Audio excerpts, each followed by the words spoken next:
Hello everyone, Melody here, mama of 4 in our blended family of 6. Welcome to Homeschool Happy Hour. I'm so glad you're here to join us. I have set a goal for myself to get as much curriculum reviewing out to you guys as I can, and life has been making that a little bit of a challenge. So if you're wondering what we're up to, then stick around for a second and I'll give you a quick life update on what is going on in our world right now. If you're new to our channel, my name is Melody. I am a secular homeschooling mom in our family, our blended family of 4, meaning 2 bio kids, 2 step kids, and 2 kids in public school or that have graduated from public school. 1 is in college, 2 kids at home homeschooling. We are currently in the middle of our 9th year of homeschooling, and I love all things homeschool. I love homeschool curriculum. I love talking about homeschool life, all of that. So if any of that interests you at all, even if it's just the curriculum, then make sure you hit that like button, subscribe to our channel, and follow along as we talk about all of those things over the course of time. My children are currently 11, 13, 15, and 18. 1 is in college. 1 is a sophomore at public school in high school. She started off the year distance learning, but she has since transitioned back into the classroom for the second half of the year. And our youngest 2 are homeschooled at their 6th grade and 8th/9th grade years this year. I don't know about you guys, but this year has been a doozy. Like a challenge. It's been a rough go. And really, things were fine. To start, we invited 2 exchange students into our home this year. And so we actually had our oldest, we had 4. Our oldest went to college. We invited 2 exchange students in our home. So we had 5 kiddos in our home. The exchange students obviously going to public school, our next oldest doing distance learning at the time, and our youngest 2 homeschooling.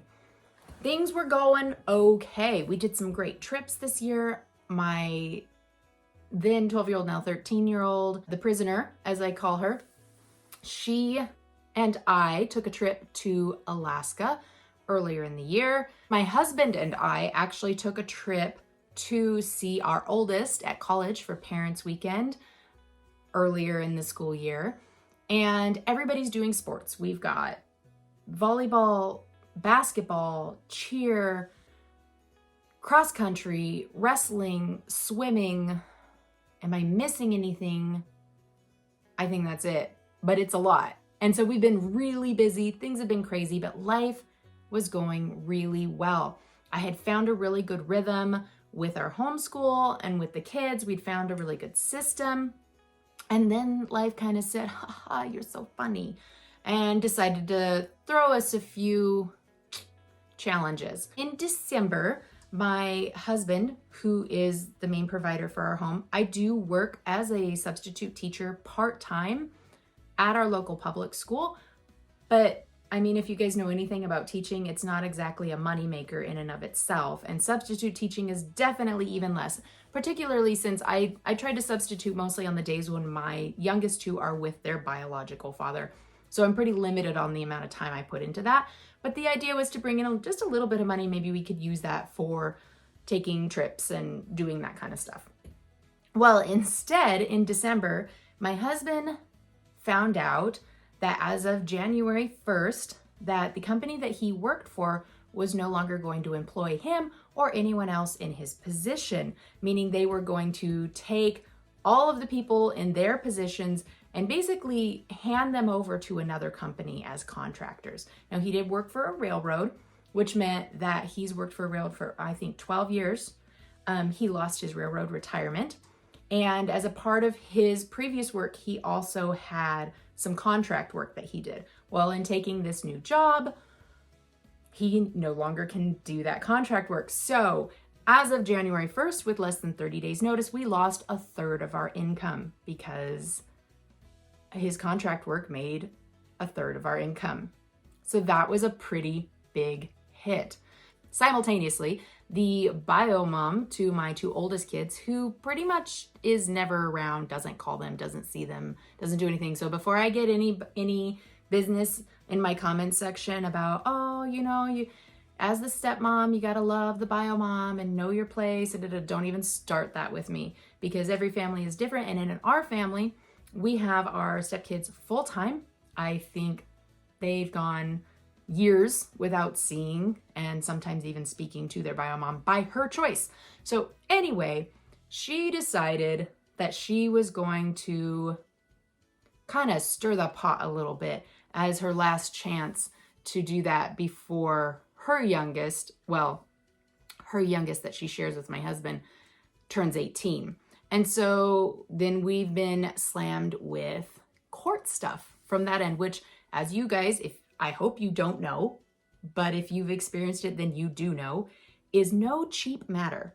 So we've got losing his retirement, losing a third of our income, and out from left field, we've got this person coming in and dragging us through court. And so we have all these insane court expenses that are just, it's bogus. But unfortunately, whether it's bogus or not, doesn't change the fact that you still have to pay for it.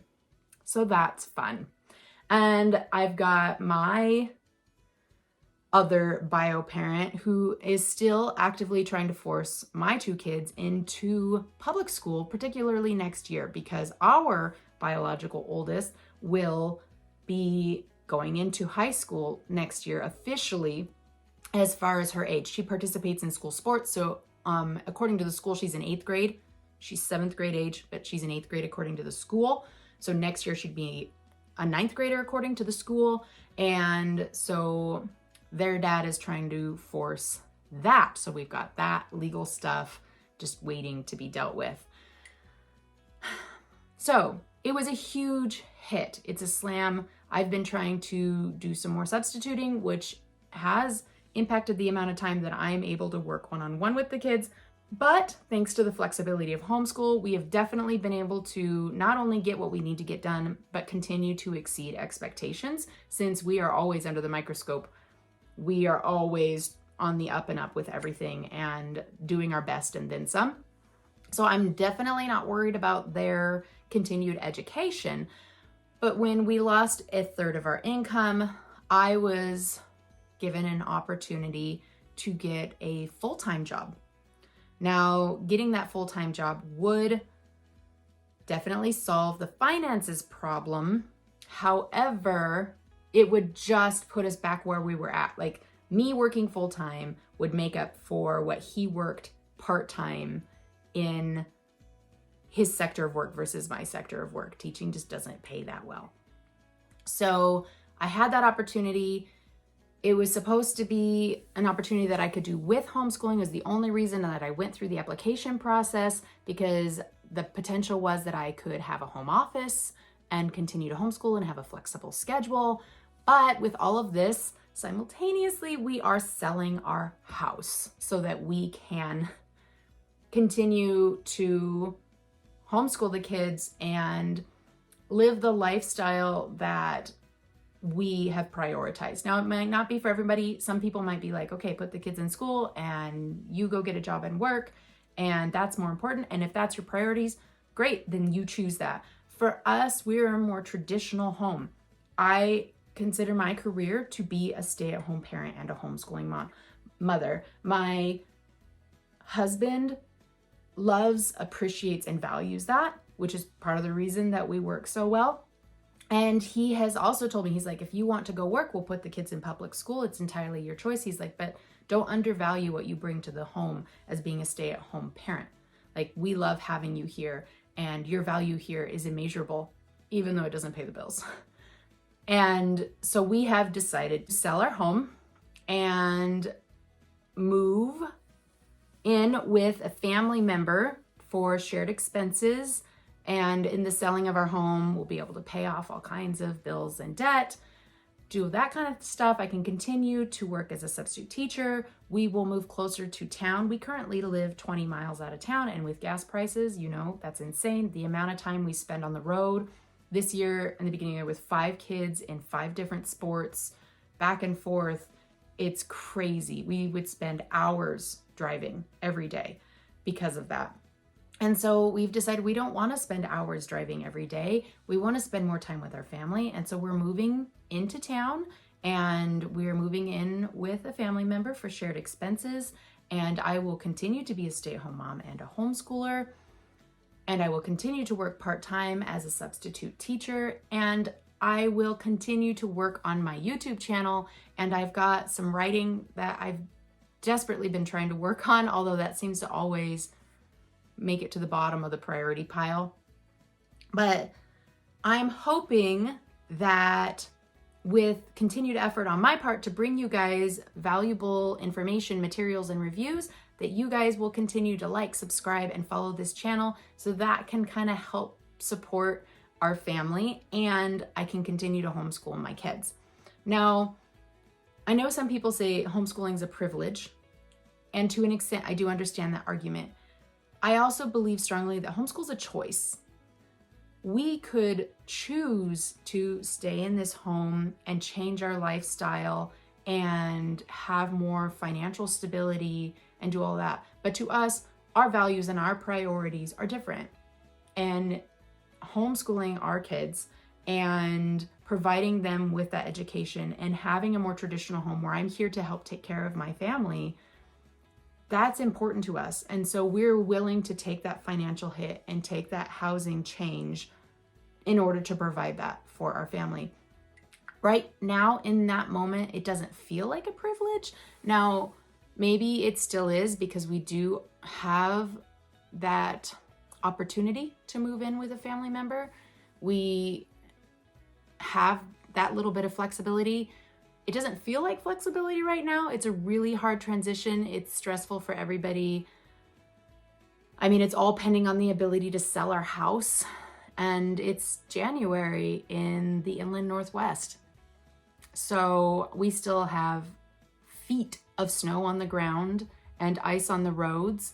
And it's not exactly the housing market boom right now. So if you could maybe just cross your fingers for me and hope that somebody comes along and really wants our house, that would be awesome, because that's the make or break thing right there. Let's see what else. We did have one of our exchange students move out because of all of these changes. She didn't have to, but she chose to go ahead and go into a different home just to avoid the whole moving experience and having to move the house mid-school year, and to be able to stay in a home that she knew she'd be able to stay in for the rest of the year, which is totally understandable. She also was an only child, and then she came into a home with 7 people. So that was a little overwhelming for her. I think that she'll really enjoy being in a home that has fewer people, is closer to town. She came from the city out to here, where we are definitely not in the city. So the poor thing was experiencing culture shock in a big way. And so I think this adjustment will be good for her. But so now we only have the 4 kids in the house, which does make things smoother. And we are just getting along. We're doing what we can do. We are pushing through, and we are getting our schoolwork done. And I'm also trying really hard to remember that it's okay to take a break. It's okay to pause. You don't have to be full steam ahead every second of every day. I mean, we do always have to be in the up and up because we have the big brother watching in the form of, exes, which is always a lot of fun. Ask me how I really feel about that. But my 11-year-old, just turned 11, she was 10, is still testing at a 8th grade through 11th grade level, depending on what subject. So if anybody wants to challenge me and say, oh, well, you didn't do schoolwork during the second week of February when the public school was doing schoolwork, shame on you. Well, they can just go suck an egg. Because I'm not having it. They're doing fine, we're doing fine, and we're going to take breaks when we need it. Anyway, that turned into a little bit of a rant, and probably TMI. But that's what we do. I get to talking, and then I don't stop talking, and now you know all the stuff that you didn't know you wanted to know, and you probably still didn't want to know. But that's where we're at. We are homeschooling. It is our 9th year of homeschool. Next year will be our 10th year of homeschool. We will continue to homeschool, and our family is choosing that path over the alternative because that is what we value most. And we will work through the hard things to make that happen. I hope that if you're homeschooling and you have doubters and you have struggles and you have things going on that make it feel hard or sometimes impossible, I really hope that you can find support and resources to help you have the option of prioritizing what you find to be the most important. If that's homeschool, that's homeschool. If it's not, that's okay too. Anyway, thanks for listening. I will catch you next time.